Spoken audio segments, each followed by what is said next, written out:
Hola, bienvenidos y bienvenidas a Psicología y Cultura en la Educación. Esta es una materia que se cursa en el primer año del profesorado de Historia.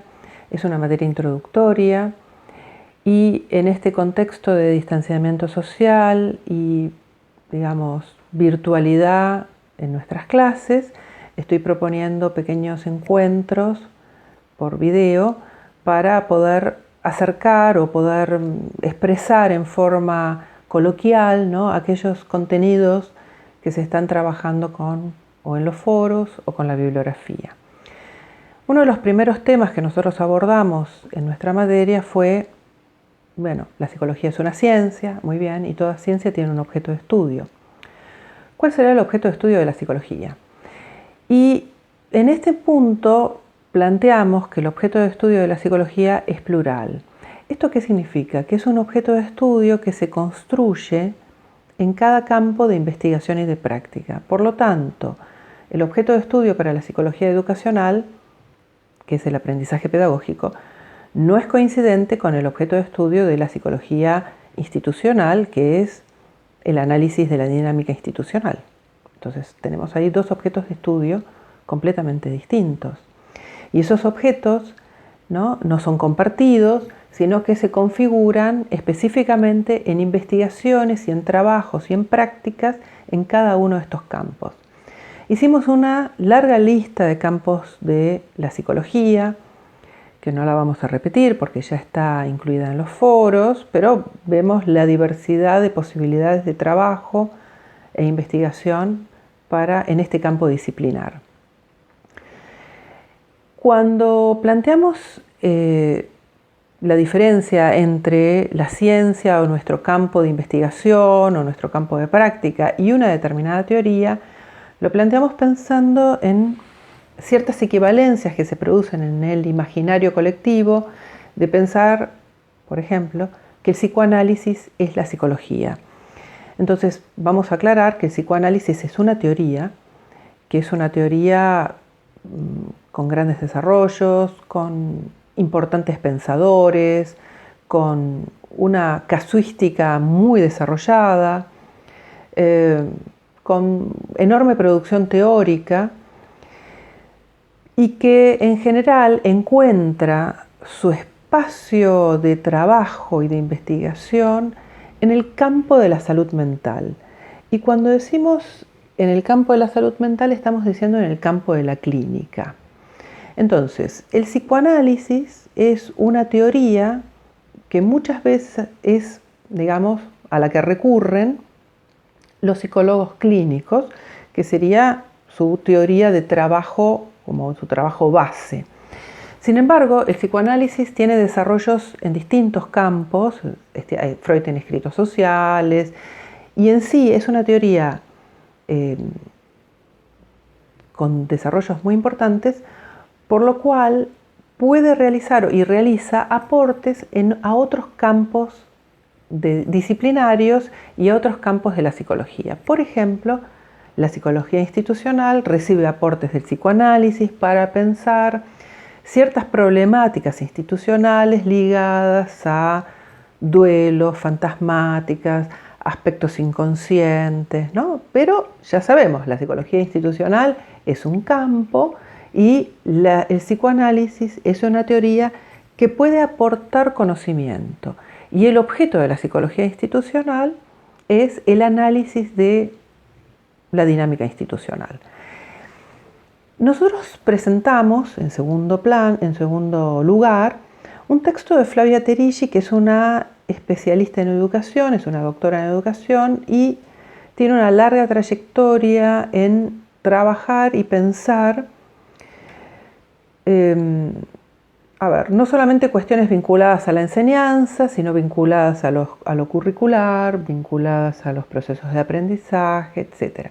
Entonces, el texto que nosotros presentamos es un texto para pensar el campo de la psicología educacional. Y como dijimos antes, y lo volvemos a repetir, el objeto de estudio de la psicología educacional es el aprendizaje pedagógico, es decir, el aprendizaje que se da en las aulas.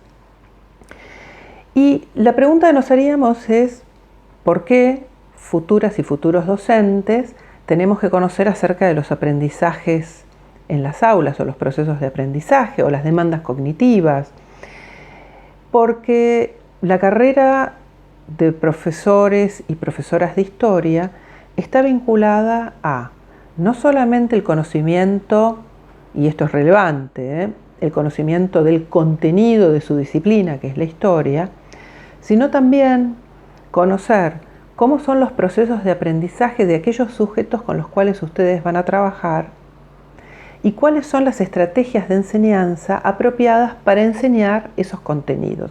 Entonces, esta carrera podríamos decir que se sostiene sobre tres, algunos más, pero vamos a pensar en estos tres como muy importantes, en tres ejes, que es el contenido, la historia, los procesos de aprendizaje, o sea, la psicología, los aspectos subjetivos de los estudiantes y de los jóvenes o las jóvenes con las que ustedes vayan a trabajar y no menos importante, las estrategias con las que ustedes van a enseñar esos contenidos.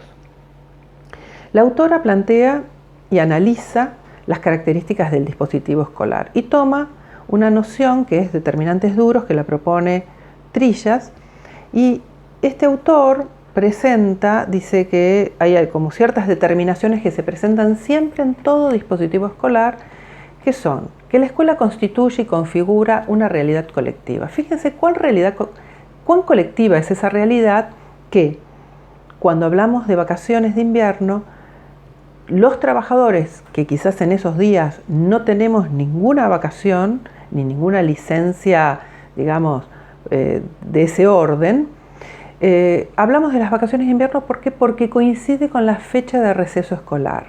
Entonces, el receso escolar, ¿no?, es un elemento que nos marca de qué modo todos comprendemos de qué se trata la escuela como realidad colectiva.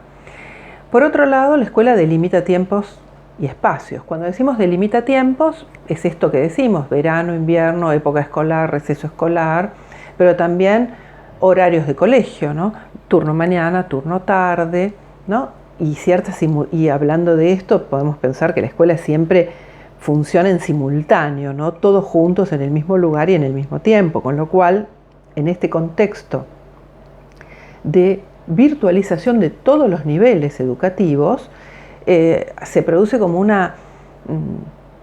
desencuentro, ¿no?, de todos los actores institucionales, y la sociedad está como perpleja diciendo: ¿hay clases o no hay clases? Los docentes decimos: sí, hay clases en otra modalidad, que no es presencial, pero clases hay.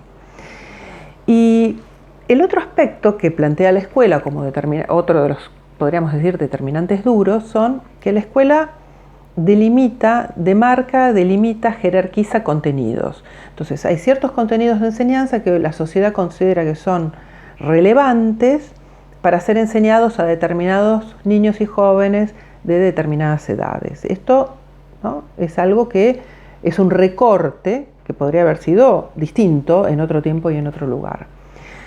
La escuela marca roles, ¿no?, roles que son, bueno, algunos que ocupamos el lugar de profesor, otros que están en el lugar de estudiantes. Obviamente nos localiza en un mismo espacio, ¿no? Hay una delimitación geográfica que hoy está vulnerada, y esto genera tantas dudas, y además propone, ¿no?, aprendizajes descontextualizados. Cuando decimos aprendizajes descontextualizados, lo que estamos diciendo es que el aprendizaje, una de las características del aprendizaje pedagógico, es que es un aprendizaje que no es igual al aprendizaje en las situaciones de crianza o en las situaciones de la vida cotidiana. La escuela es un dispositivo que, digamos, abarca a un conjunto de niños y de jóvenes, ¿no?, los ubica en un determinado lugar para enseñarle algunos contenidos que esa sociedad considera relevantes, pero separado del conjunto social, ¿no? Entonces, sacamos a los niños de sus casas, los llevamos al colegio para brindarles una determinada enseñanza.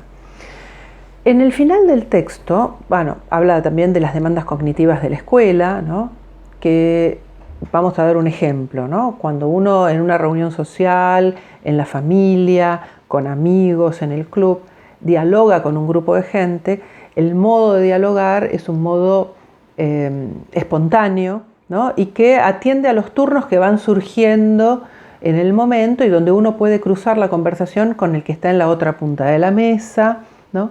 Y detenerla y luego conversar con el de al lado, ¿no? Que se pueden dar en un mismo espacio varias conversaciones cruzadas. La escuela, entre otras cosas, produce una regulación de los intercambios, del modo en que la gente o los alumnos y los profesores se comunican al interior de una clase. En ese interior, en esa clase, el docente muchas veces monopoliza la palabra, da la palabra, organiza turnos, ¿no? Y entonces esto es un modo artificial de pensar la comunicación. Entonces, cuando un estudiante o un niño ingresa a la escuela, lo primero que tiene que aprender es el modo en que se comunican dentro de esa escuela. Entonces la maestra le va a decir, no, ahora no estamos hablando, ahora hablo yo, vos me escuchás, ¿no? Y esto no podría ser en una situación social, ¿no? Es algo artificial. Esa es una de las demandas que se le propone al niño, ¿no? Junto con la regulación de los esfínteres, tener que estar quieto en un conjunto con un conjunto de niños, esperar, ¿no? Y después moverse, hacer filas. Bueno, todo esto configura lo que podríamos denominar el currículum oculto. El currículum prescripto es aquel documento en el cual la sociedad, ¿no? A través de sus especialistas, ha determinado cuáles son los contenidos de enseñanza. El currículum oculto son todas las prácticas que no están escritas, ¿no? Todos los modos de estar dentro del aula que no están delimitados por ningún documento, pero que se ejercen y tienen efecto. Y otra de las cuestiones que Terici plantea dentro de este documento es el oficio de alumno. El oficio de alumno es el modo en que cada uno de nosotros a lo largo de toda nuestra escolaridad aprendimos a estar dentro de la escuela. Aprendimos a esperar, aprendimos a quizás tener ciertas estrategias para sobrellevar las evaluaciones, los requerimientos de los docentes, ¿no? Todo eso configura un oficio, ¿no? Que es una práctica que nos ubica como estudiantes. Esa práctica, por supuesto, que es una práctica artificial, que puede funcionar muy bien dentro de la escuela, pero que no es de utilidad en otros ámbitos. Bueno, aquí vamos a dejar, porque si no el video se tornaría un poco largo, y yo lo voy a subir al aula y voy a abrir un foro para que ustedes puedan comunicarse y plantear sus dudas. Bueno, chicos, ha sido un placer, chicos y chicas. Nos estamos viendo en el aula del instituto. Un abrazo.